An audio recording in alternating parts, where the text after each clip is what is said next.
Another thing that we need to be able to bring up is the condition of the photo. So if a photo is loose and freestanding, that doesn't automatically mean that we will always run it through a photo scanner, an automated photo scanner. The reason being is because age is a big factor.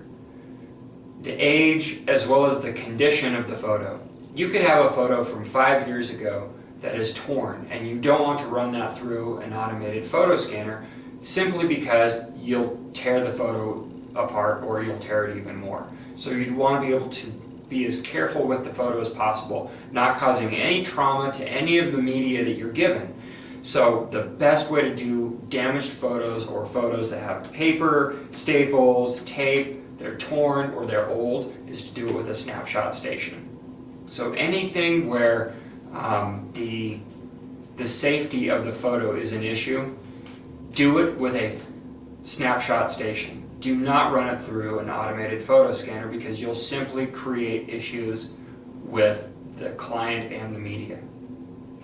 Sometimes a client will hand you a bundle of photos and you'll assume that all of the photos in there are of the same age. So be really aware of the photos that you're running through an automated photo scanner.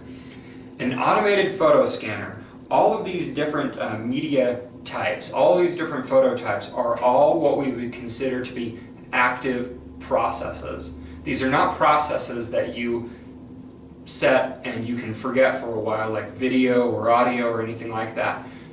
These require a lot of hand holding, babysitting. These require a lot of your attention. And the last thing you want to be able to do or have happen is tear a photo or cause some sort of problem or damage or trauma or of any kind to the media that the clients give you. But you also don't want it to be where you are taking more time than necessary. So you have to be able to look at the process of the automated photo scanner and ask yourself really realistically whether or not that would damage the photo. And if it won't, then of course run it through an automated photo scanner.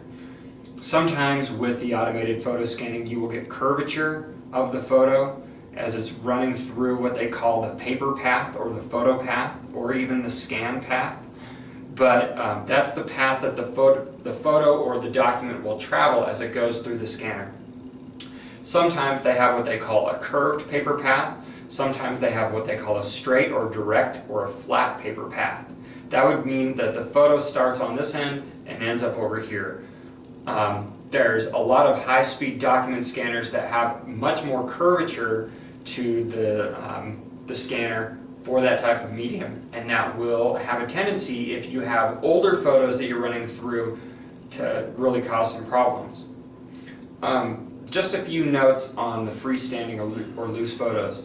If you are running photos through, you want to be able to create a universal edge for the photo scanner. The photo scanner has picks and rollers. And picks and rollers, a pick, what literally does what it says. It tries to pick a photo off of the bottom or off of the top of the stack within the ADF or automatic document feeder.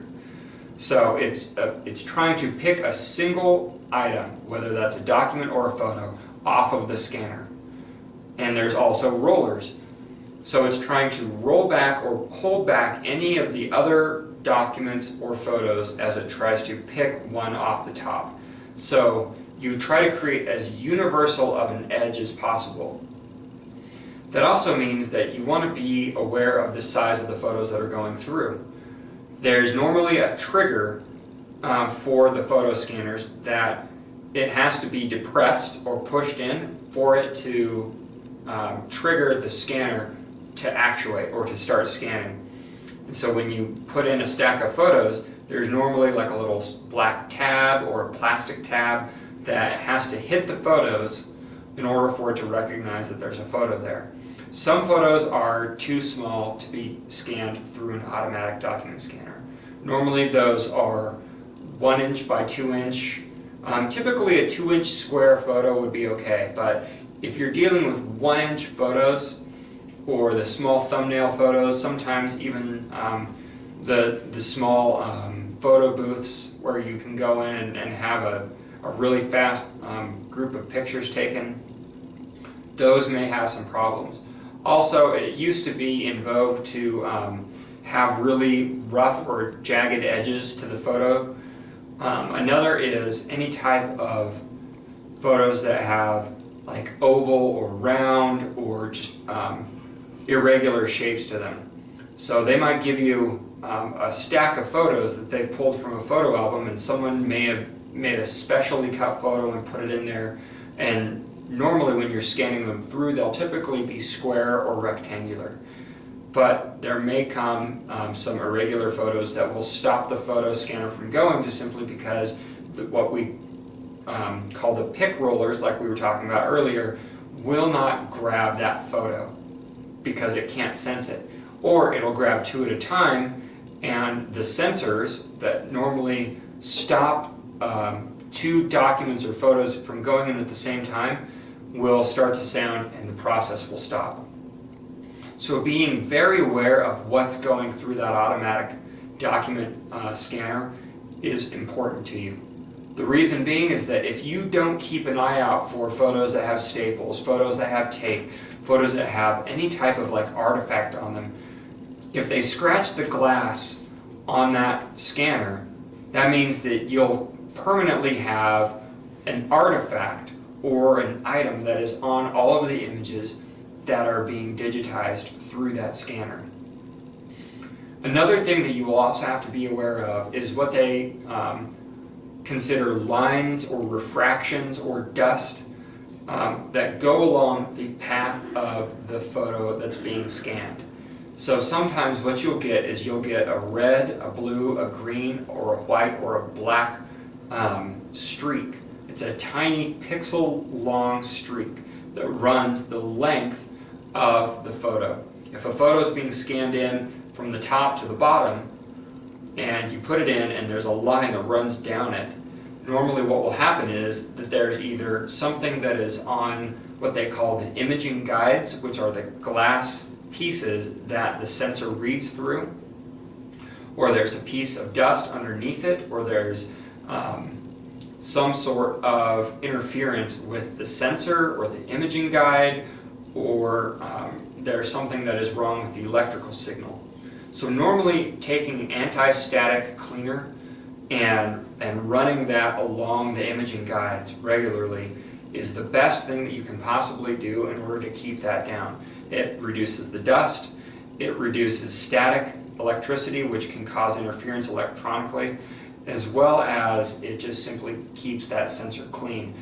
A lot of the times, if these photos are being pulled out of adhesive albums, that also means that they may be leaving a residue on that imaging guide. There's so many photos that are running over that thing. You want to be able to make sure that you're watching the screen as you're scanning those photos so that each photo that's coming off of that looks clear or crisp.